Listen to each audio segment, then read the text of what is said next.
Oh, I'm so delighted to have on the show today Malia Thomson. She is a phenomenal herbalist, educator, artist, and creative designer. And I can't wait to dive in to hear more about your work, Malia. We're both here in Boulder, Colorado, and we're both able to attend the Colorado School of Clinical Herbalism, which has a phenomenal program diving into the intricacies of how the body works and also how the plants can support us and work together in collaboration.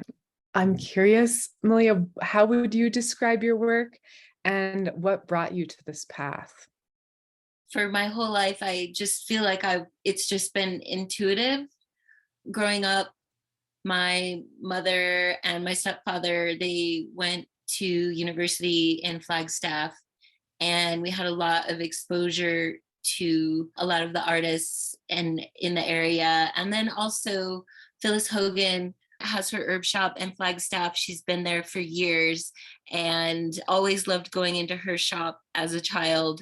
We spent a lot of time outdoors exploring the area. And so just the plants and the art kind of were always intertwined.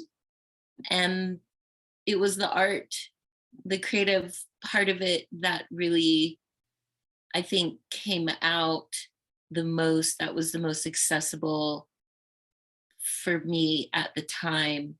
But then it's just, again, always been weaved through everything that I do. Fast forward to 2003, when I was executive director of the Firehouse Art Center in Longmont. I curated a show and was also in it called the Science Fair. And my exhibit in that was called the hydroponicum. So bringing plants into my art. And I did various plant experiments, like I made a plant clock that was on the wall, and different things about how plants follow the sun and making like obstacles for them to go through, and different kind of substrates, but then also using the plants as aesthetically pleasing, like the roots, how they grow through the different substrates, and then photographing those. So it's always, and then again, later, Axis Mundi Arts, another art gallery that I was involved with, doing different things with photography and plants. So the plants were always there. Mm. And then just through a series of events, like many people, through our own health experiences, we come into plants in the healing realm of them and food. And that's when a lot of things in my life changed. So I had the opportunity to just really take a big step out and go to herb school and really step out of my comfort zone in the art and design and the, art gallery stuff. You weave a lot of that into what you do too. It's just an individual fingerprint, I think, all herbalists bring in. Yeah. We're a hologram, not a 2D print. So Oh, I love that. That's really interesting. Have you seen other people who have done that as well? I I feel read like about it. Yeah. a lot of people do that eventually, coming up through herb school and looking to the herbalists that have come before you and that are doing their thing and what they're doing. And I think the first instinct is to just kind of fall in love with someone, is what they're doing, and try to do that. But really, I think the individual just shines through in the choices that they make, and the directions that they choose to go with that herbal education, and how they're connecting with plants. People connect with plants in so many different ways, whether it's through botany or whether it's through herbal formulation or writing, painting, drawing, photographing, sitting, I'm playing, hiking. I mean, that's all connection. Yeah. So I think everybody has that. And I think we're now, especially in the age of social media, the way it is, where we all are invited to create our own individual take on things, and express it.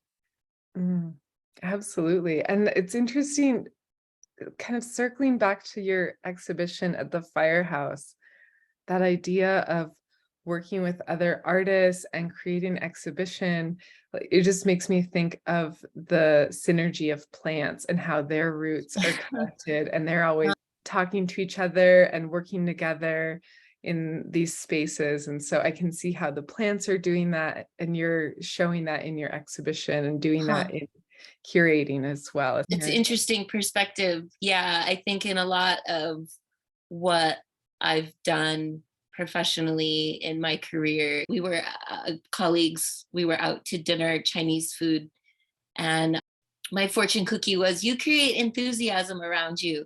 And they were like, yep, that's so I'm actually a pretty darn introverted person, but I do like to make connections. I think that comes into my private practice. It comes into my patron program, where I'm widening my audience and then going out from there, doing, the art exhibits. And now I'm one of the organizers helping Faith and Sarah with the Botanica Festival.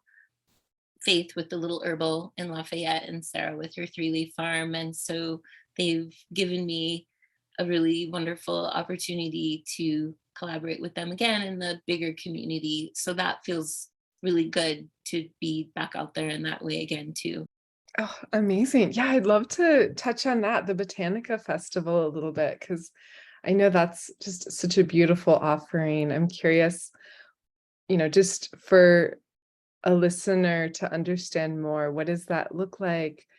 So Sarah is the founder, Sarah Stewart Martinelli. She's the founder of Botanica Festival, and the mission statement for the goal of the festival, it's for plant lovers of all, I say, genus and species.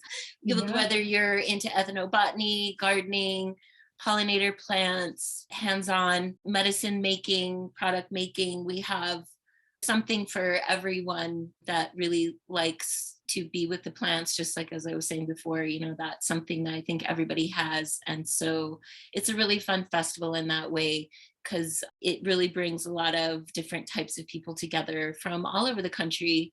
And it's another great opportunity to get out there and be in the community, or bring the community to the farm. Oh, beautiful. And when does that happen every year? Sarah plans it every June. It's usually around the third weekend in June. We try and time it as close to the solstice as we can.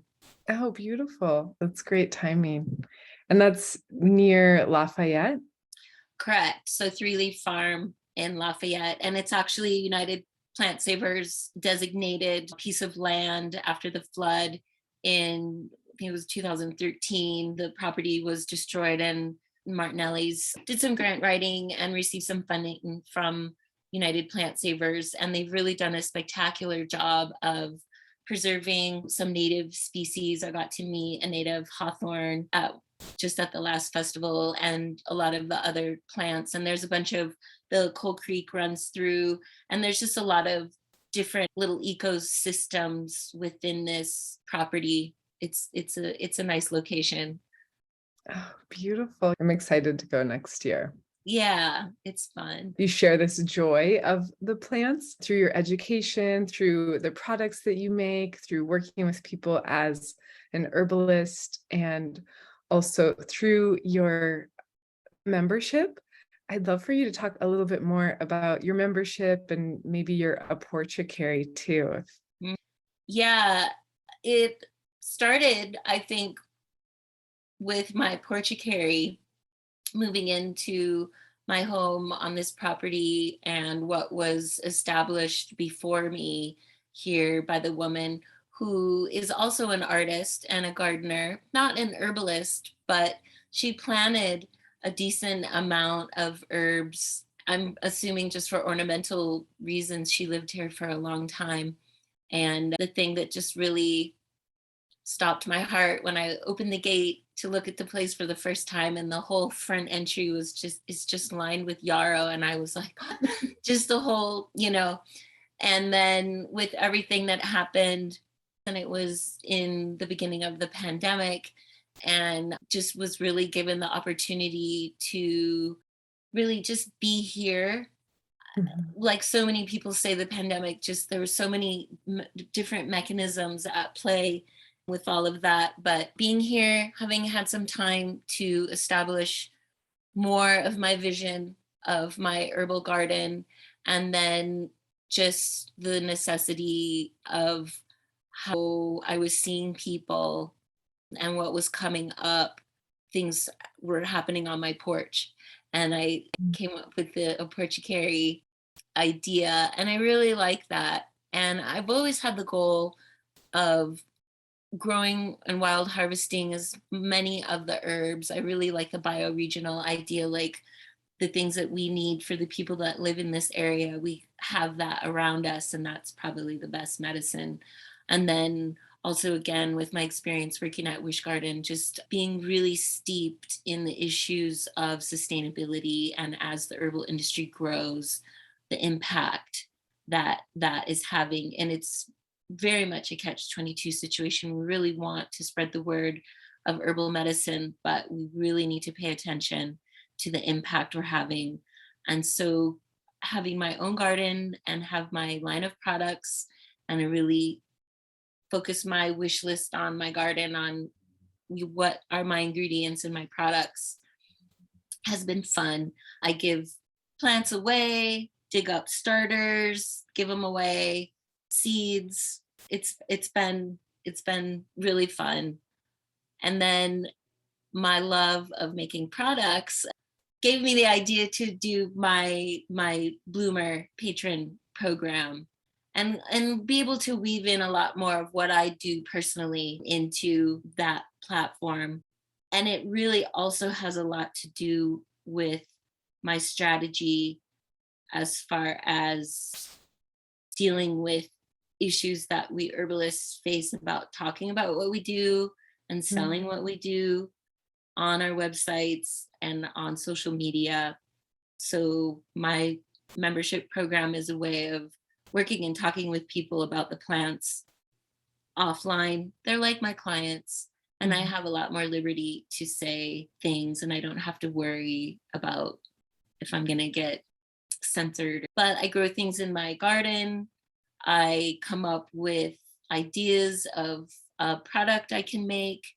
And then every other month, the baseline of my program is every other month, my bloomers will receive some type of herbal product thing that I've made. And it can be a bitters, a salt blend, it can be a cleaning product, it could be anything that I just either have harvested and have grown, or a fun thing that's easy to make. I always share the recipes with them too. So they like that. They receive my Portucary blog update video with that. So they get just kind of the insider scoop on what's going on in my garden. Yes, that's such a wonderful offering. I love that idea of tuning into bioregional plants, and what is readily accessible is so important. Think about the plants that are there. You're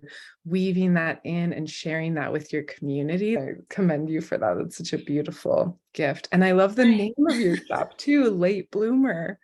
I'm curious how that came about too, because I think there's such a magic to that as well. Finding, as someone I'm in my 40s, and, I Mm. feel like I'm starting to come into my own. And so I'm always curious about people who didn't figure it out when they were 17 years old, what they want to do with the rest of their life, and like how things evolve. And I'm curious about the name of your business. Yeah. I mean, maybe I did have it figured out when I was 17. I Mhm. just was trying to zoom in too closely on putting a name on that. I've always chosen the more difficult path, the more unconventional path, not the money making path, but the path of coming into these platforms where I can do whatever I want. Basically, the art galleries, we did a lot of really fun, interesting things, engaging things. And at the art center, building up the arts and culture community in Boulder County. That was amazing, and my time that I got to spend at Wish Garden and meeting all of those people. And so I feel like I've changed my lens on that a little bit, just thinking about this conversation. But so I created the Late Bloomer Facebook page even before I was an herbalist. I had no idea, like much of what I've done, I just sort of stumble into things and they make sense later. I made the Late Bloomer page. I had written a poem, which I'm not a poet, but sometimes you get those downloads of things. Yeah. And I thought, well, I'll just make this page and I'll just post stuff and no one's gonna see it and it'll just be there, like a time capsule kind of thing. Mhm. And then I just posted a couple things and nothing really happened with it. And I just forgot about it. But then when I was in herb school and all this stuff started activating in me, the different ways of expressing my creativity and just feeling like, those parts of you get woken up. Yeah. And it dawned on me, I was like, oh, that's the name. That's the name of my products. Yeah, Late Bloomer. Oh, And I was a little bit unsure of it at first, if it wasn't quite serious enough or whatever, but I'm not that serious. And people like it. oh, I love People it. seem to resonate with it.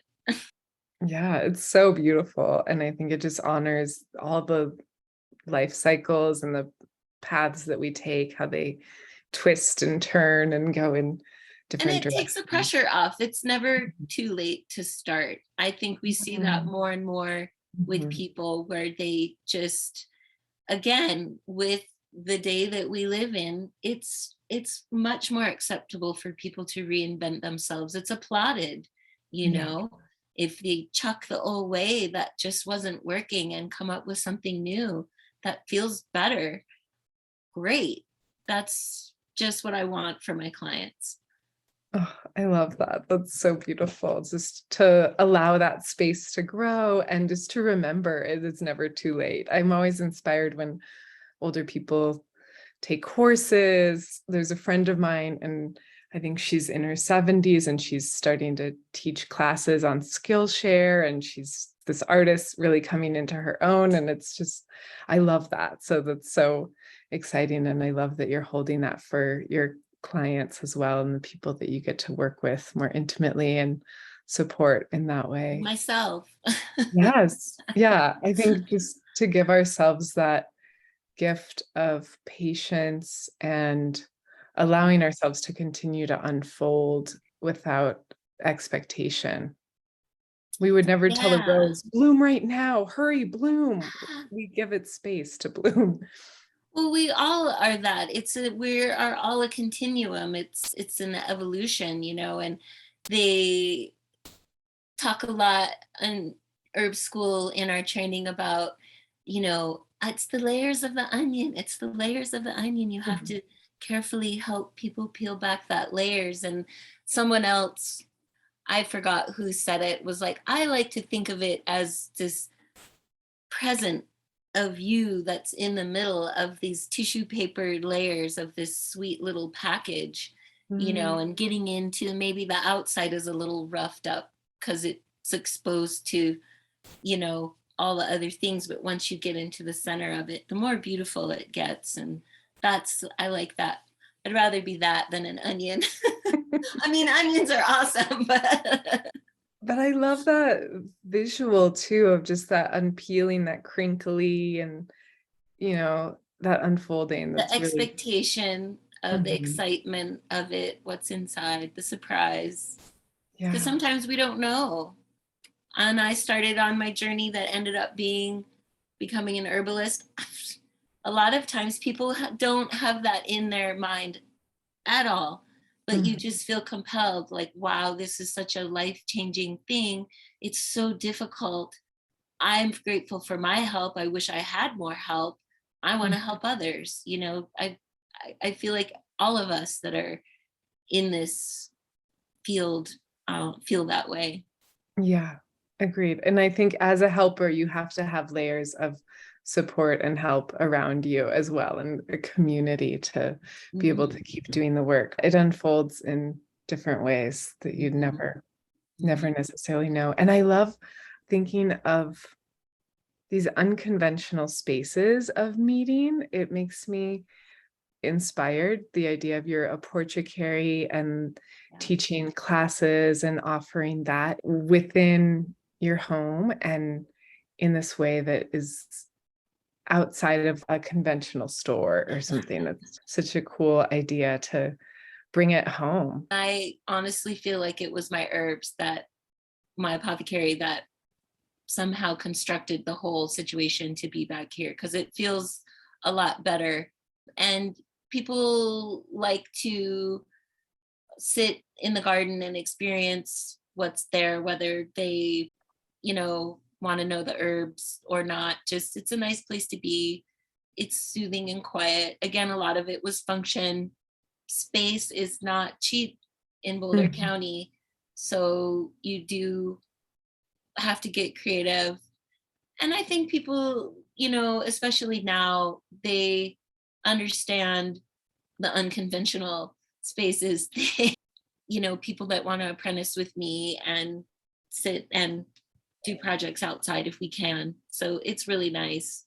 I like to, I've been booking bitters making like happy hour cocktail parties at people's houses. Ah, So that's another cool. unconventional way to deliver and to, bring the class to you and your friends. And I can do anything. It's easy to just show people how to do things in their own kitchen. I've had people express interest in maybe getting friends together so they could learn how to make infused oils. And that's, as you know, like kitchen Mm. herbalism, it's very simple. People usually have everything they need as far as equipment wise, and then bringing in the herbs and the other ingredients that they need, and just show them how simple it really is.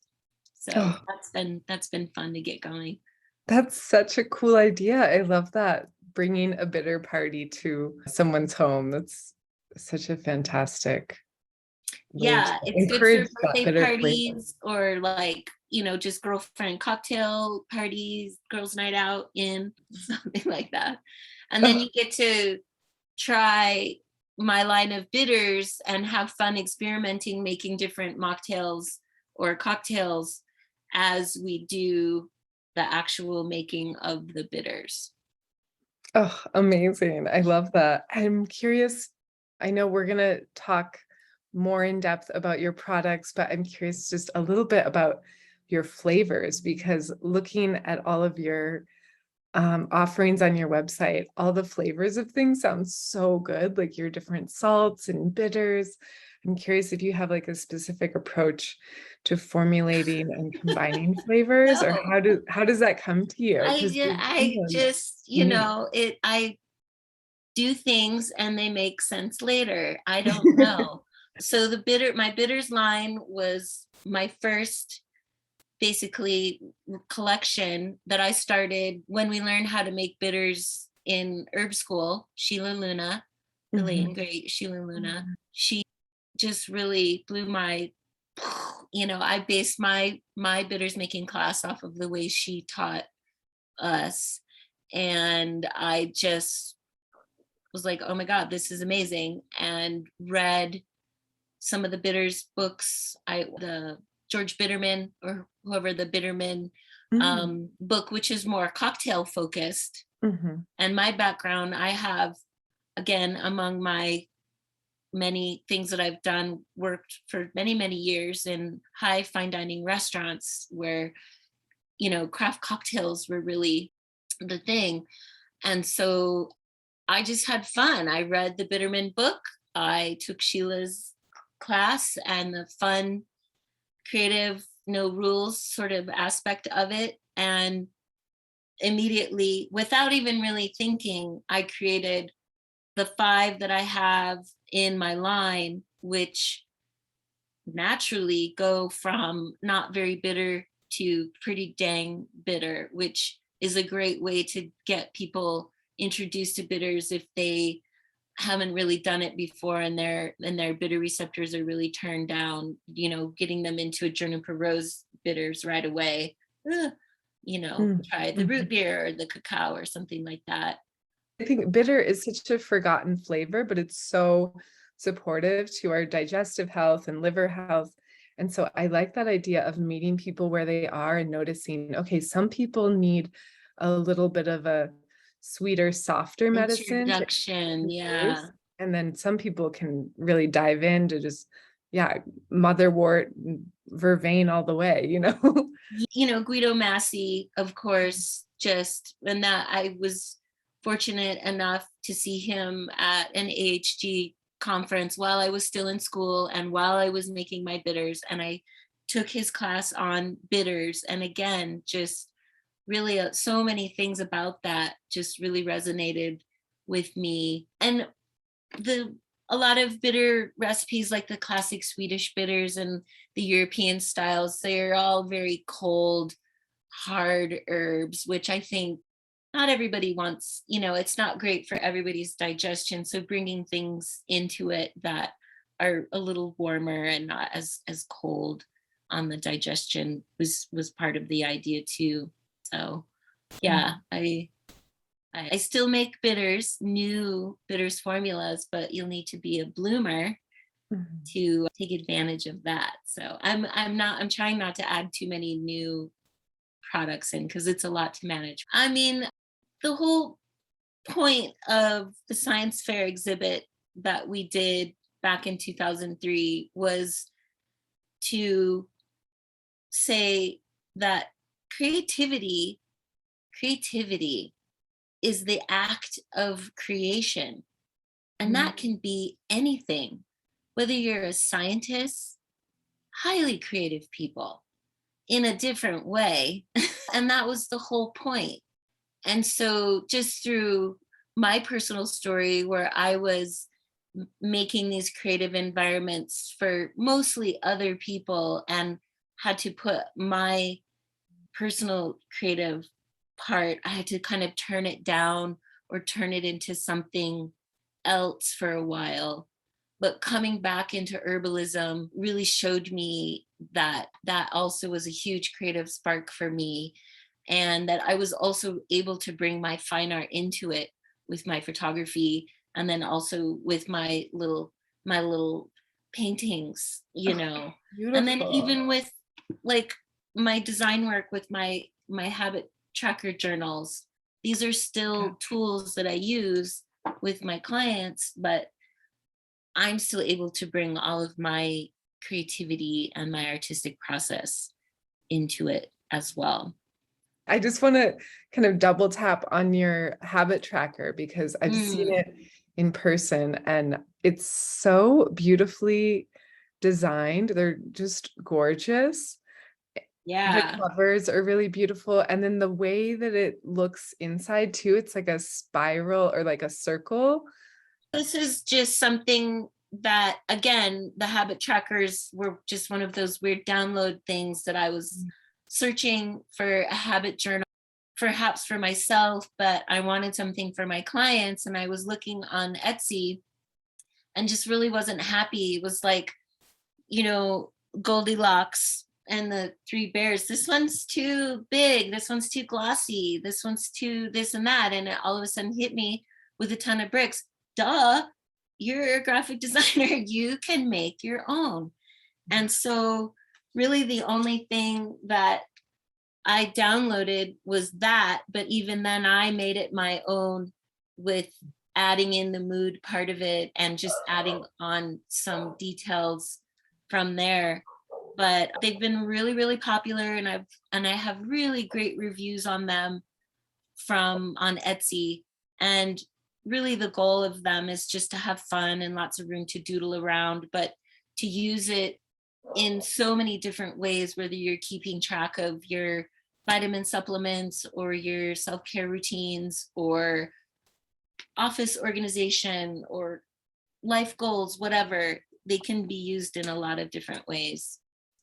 I love that. And, for listeners, sorry, my dog is barking, but for listeners who can't see, it's the habit tracker is kind of like a half circle. And then it also has some other space to record other information, but just really beautiful, kind of minimal, Minimal.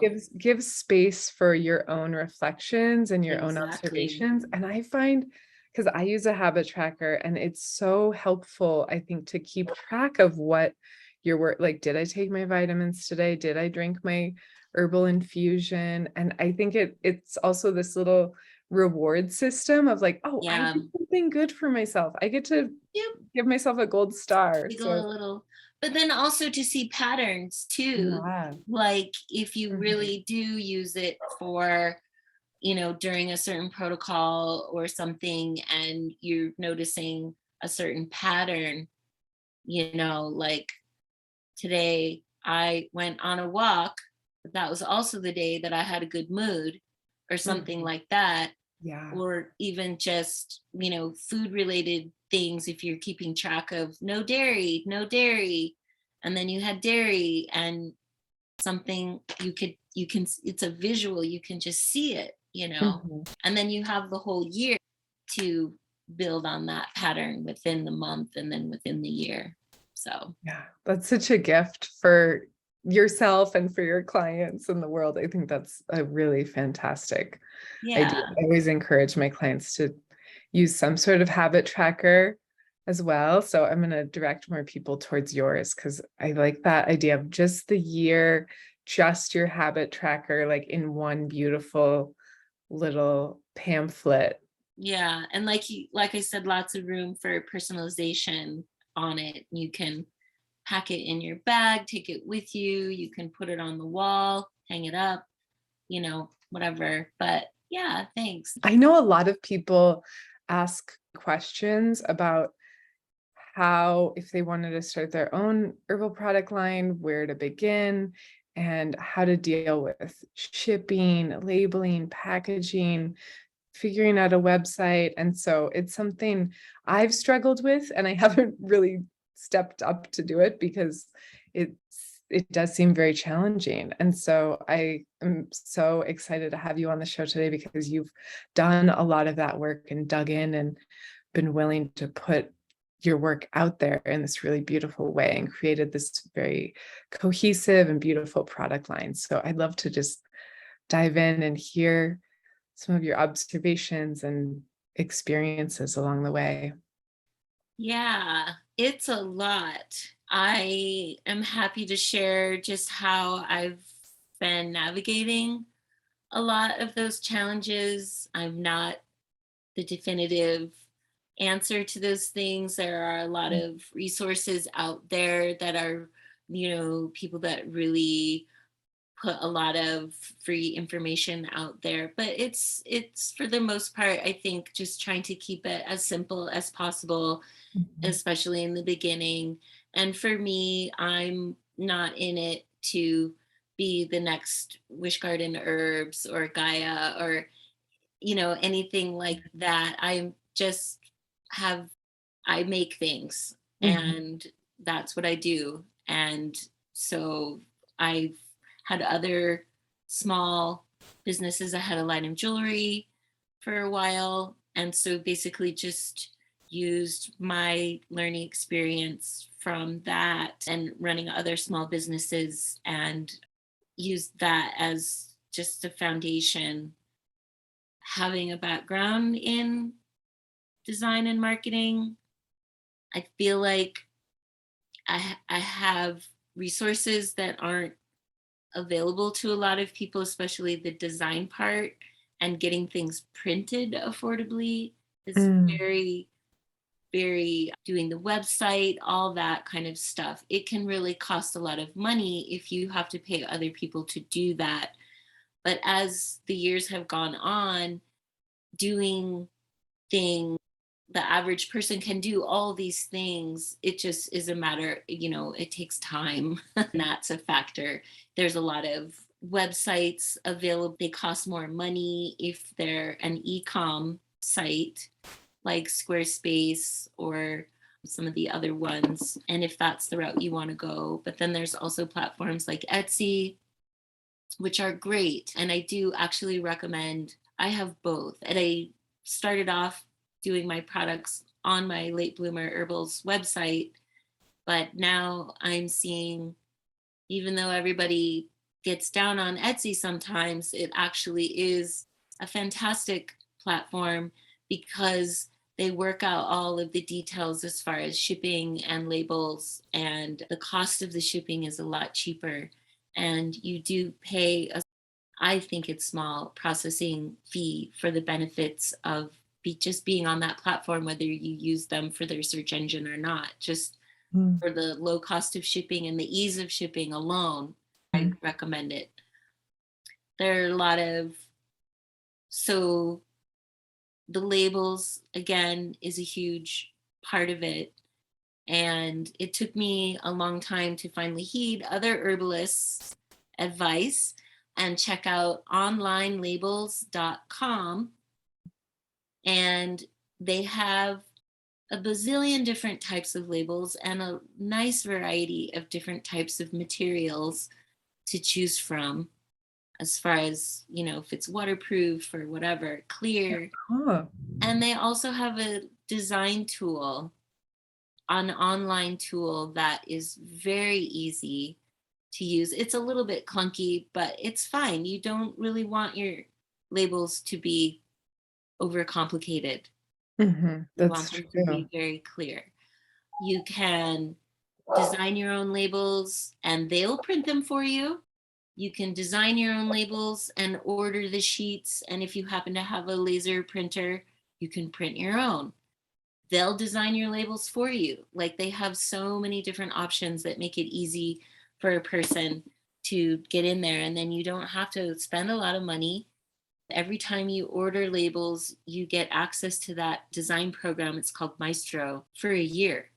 So it's cool. And then you don't have to order a ton of labels, more than you would need. A lot of label printing companies, they have minimums, stickers, labels, whatever you order. So these are, you can have smaller quantities.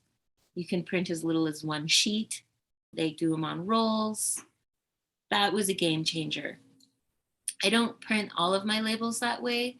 My main product line, I actually did spend the money and I did get labels from a label printer done. But that also enabled me to do the onlinelabels.com, enabled me to do my member program for my bloomers, because I can crank out as many products as I want.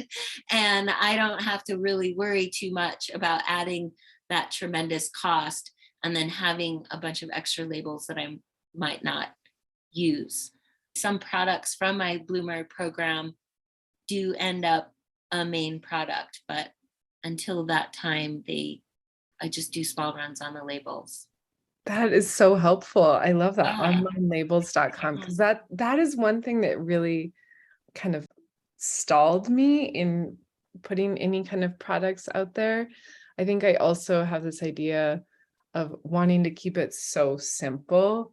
Like, okay, maybe I just release like 1 to 3 products, but then I get tripped up over what are the 3 most important things to do. But I like that idea of just starting and using your bloomer box kind of as a way to experiment and see what resonates with people. And, you get Mhm. to work with people more in a They're my deeper way. testers. They love Yeah. everything. they never they never tell me anything different. But no, they're my testers. If they send me pictures of things, especially the food stuffs and the elixirs, they like that, and they'll send me pictures of how they're using it, and just through personal conversation they get excited about things. So it's nice to have that feedback, but they're pretty much like, yay, whatever. It's honestly the most fun thing that I've been doing. And the more as it's getting into its second year, and I'm really getting my rhythm between the relationship between my garden and what I'm doing there and what I'm making for them, I love it. I love it. I'm curious how you're hosting that platform because I see a lot of people use Patreon, and I have a love-hate thing with Patreon. I hate it. I'm glad it's there, but I feel like I'm not I wanna have a different option that feels more personalized and less about their platform and more about building a community. It doesn't feel it doesn't do it for me somehow. So I'm curious how you're building your membership. I started it on Patreon and did that for almost a year, about a year, when I was realizing, gosh, the more this is growing, they're really taking a lot of money. And I was in a position where I was probably going to have to raise my prices for my patrons, and I didn't want to do that. So my website processing and my on-site processing all goes through Square.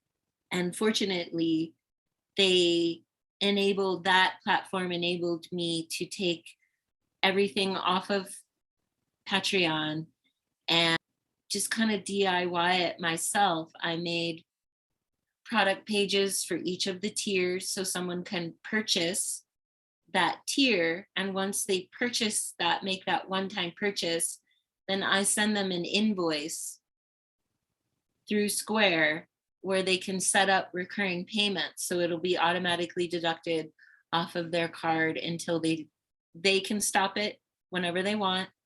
They can ask me to stop it, and it just works really well.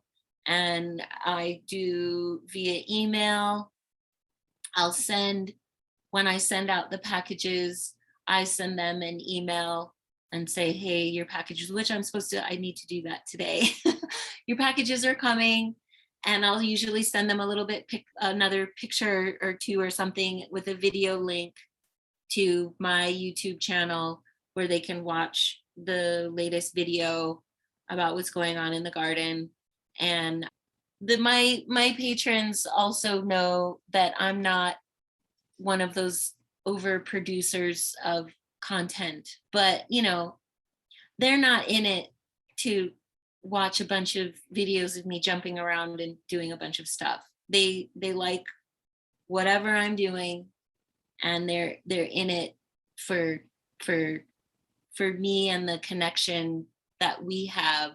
And all of my patrons, we all are friends or family or something there, or a close circle of people. And I really like that. I can just be me. I owe them, what I promised them, but that is so fun for me to fulfill. I have no problem. Yeah. Oh, beautiful. I love that offering. It was good to hear you talk about Etsy too, and how Etsy's not the worst, and how that has brought you some new clients and new people kind of into your Yeah. reality. And it's strategic. I definitely throw in my marketing chops into it, and being on Etsy, and especially about stumbling into making my own habit tracker journal. Part of the other weird thing about that was that niche on Etsy is actually pretty small. When I was selling my jewelry on Etsy, it's a bottomless pit of people selling jewelry, and to come to the top in any way. And that was when Etsy was still pretty new, and I was doing that in the early aughts. So it's a sales funnel. Someone that is not looking for herbal products, I'm not going to shop for herbal products on Etsy generally, but for normal other type things like a habit tracker journal, heck yeah, that's the first place I went to go look for a habit tracker. And then hopefully they look in my store and my shop and they see other things, and maybe they go to my website. So thinking of your business in that way, and then my products as a whole are a sales funnel into, or an entryway into, people perhaps working with me as a client or taking a class or something like that. So thinking about your business in those ways, maybe the goal of you having 3 or 4 products isn't necessarily to sell the products, but to satisfy a need for your clients, or just another entry point into Sarah Marie and your patron program and what Mm, you're offering.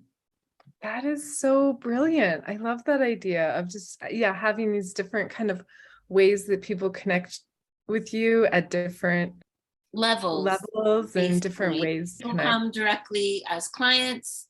Some people come to it through the products and they learn, oh, I'm also a nutritionist. I also work with digestion a lot. Oh gosh, who doesn't have digestive problems?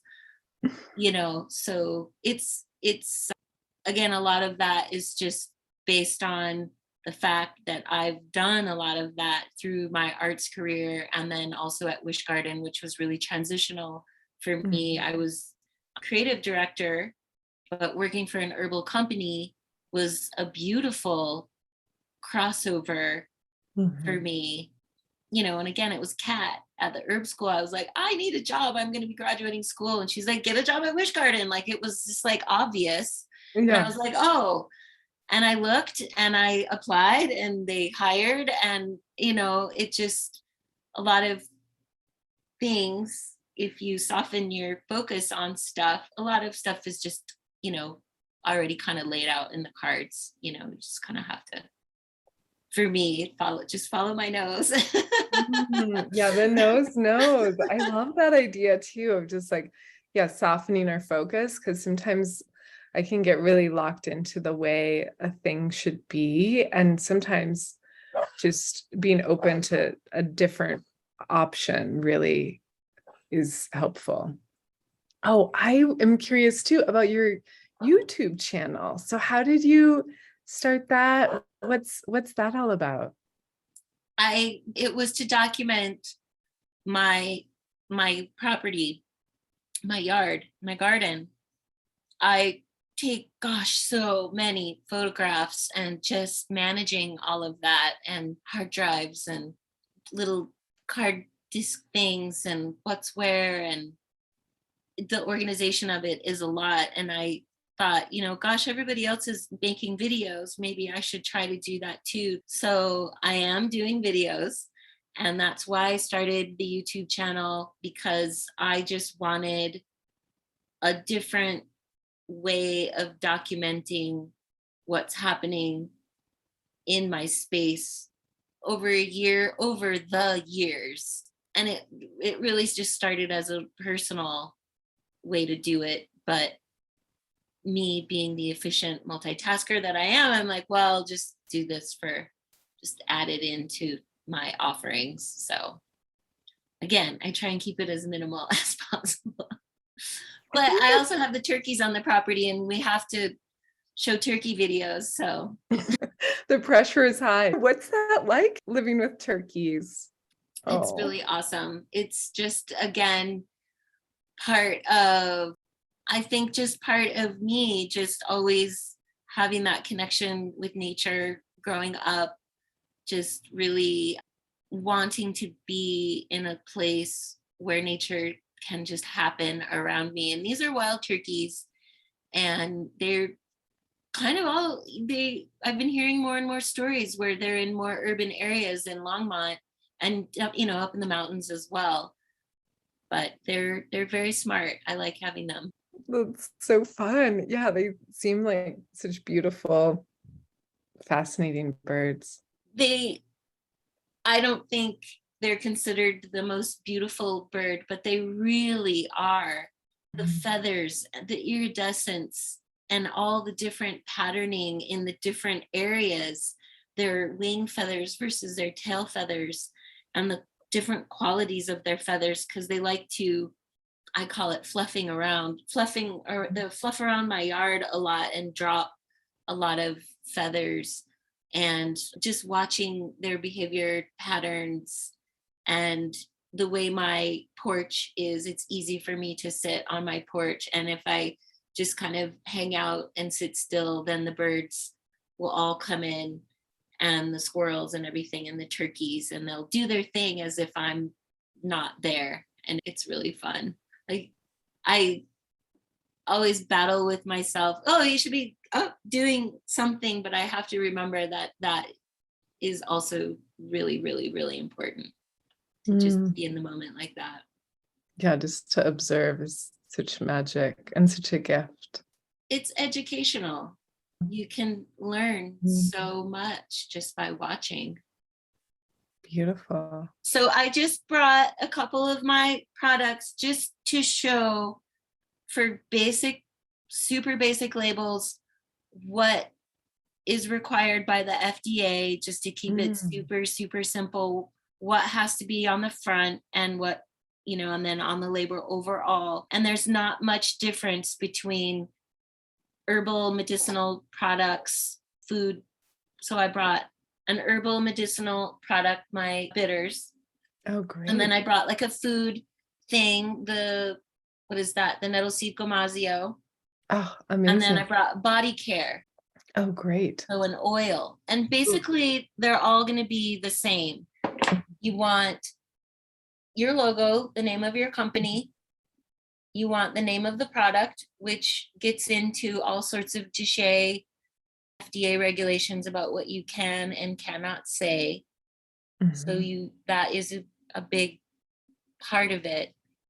And of course you can't say things, any claims like it's healing things, or another big word that they look out for is you can't say inflammation or a lot of things like that. So you want the name of your product, and you want what it does or what it is, and then you need how many ounces is in, this is fluid ounces in the bottle.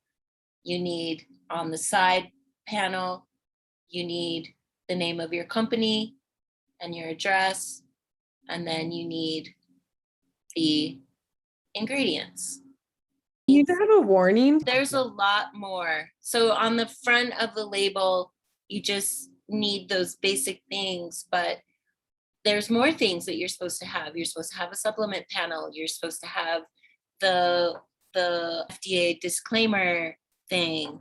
And so all the more reason why I just keep my business really simple. So most kitchen herbalists that I know that are selling their products that are on Etsy and off their own website, they're gonna do incredibly simple labels like I've done. And the bigger you get, if you have a retail store in particular, you have to be completely compliant. You have to get into the GMPs, the good manufacturing practices. You have to have all of your ducks in a row.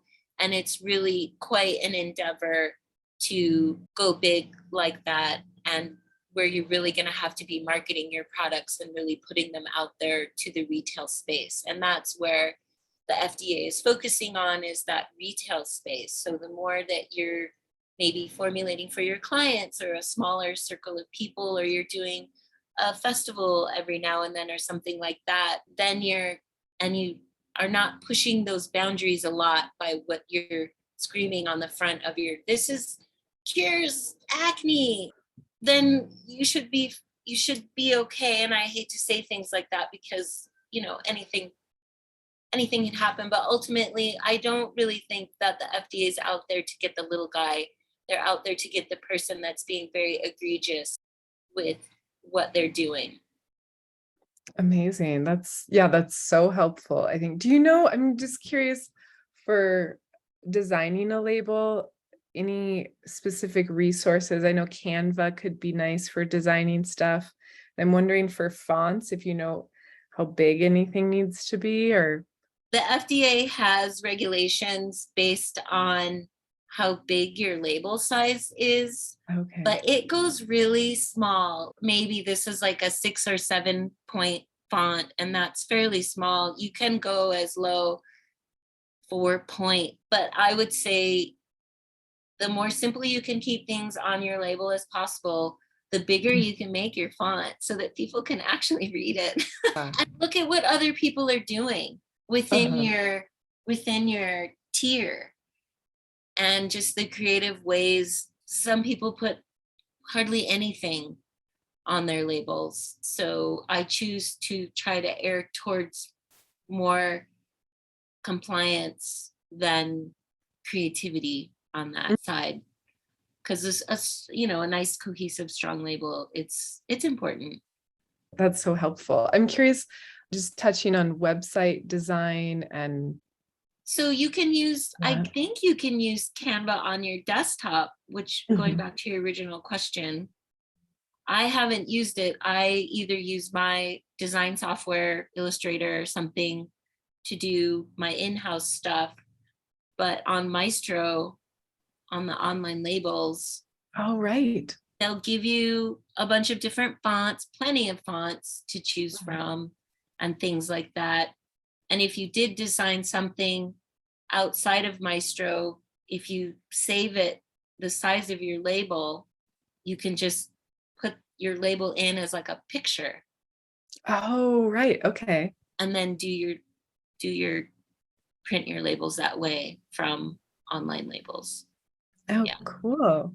Yeah. That's so helpful. And taxes, can you just automate that somehow on your website? Yeah, I mean, if you use a platform like Square, it's Mhm. gonna give you all of that information. It's gonna tell you, what you need, what you owe for your taxes. And for my state and local taxes, it's very easy. And you can just do it quarterly or you can do it yearly. And it's not that much money and you're collecting it anyway. So just leave it aside and pay that when it's due. And it's just kind of a rhythm that you get into. And then I use QuickBooks to do my yearly taxes. Again, super easy. And by keeping most of my business transactions on, like I have a Square debit card, and then I Mhm. have my business American Express, and then I have all my Square, basically everything's in Square. So I have all my reports and all my numbers that I need. And even Etsy works with Square. So it makes it easy. Oh, Yeah, it's just cool. not the fun part. It's not fun, but it's, Yeah, you got to do it. it's really helpful. Any last resources you want to share?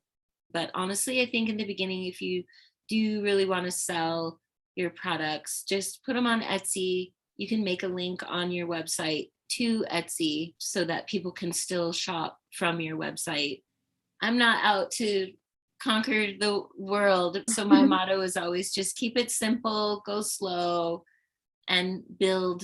I like the building process of things. Yeah, I love that. Slow growth is good growth, slow Especially growth. for what we do, I Yeah. think, there's, it's just, it's the way plants grow. I mean, Mhm. just what's going to happen organically, what's coming to the surface, what feels right, what makes sense. I love that. Beautiful. Anything else you want to mention or bring to the surface? And you also just really want to think about how your company is going to grow. All your actions have consequences. So, say for instance, I put my stuff on Instagram and all of a sudden I start selling a bunch of stuff. Am I going to be able to keep up? Do I have the means to do all that fulfillment? Do I, so, okay, if I am going to do that, anticipating what resources you might need as things grow, because you don't want to disappoint your people.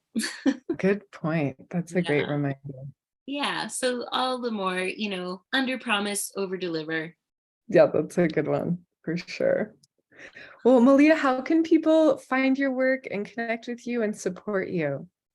Yeah. My website, latebloomerherbals.com. If you're interested in being a bloomer, there's a link on my site called Be a Bloomer. I have all my products on my website. I'm also on Etsy. Late Bloomer Herbals is my shop name. I'm on Instagram, Malia Thomson, or late dot bloomer dot herbals. Maybe there's a dot at the end. I don't know.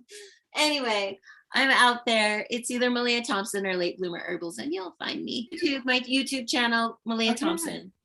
Malia Thompson on YouTube. Amazing. Well, Malia, thank you so much for making time. It was such a delight to chat with you and so inspiring and lit a fire under me to be more open to putting my work out there. So thank you for all that you're doing. And it makes me think of that project that you did at the firehouse for the plants turning towards the light and just how you're helping people turn towards the light of their work as well. So thank you for all that you're doing.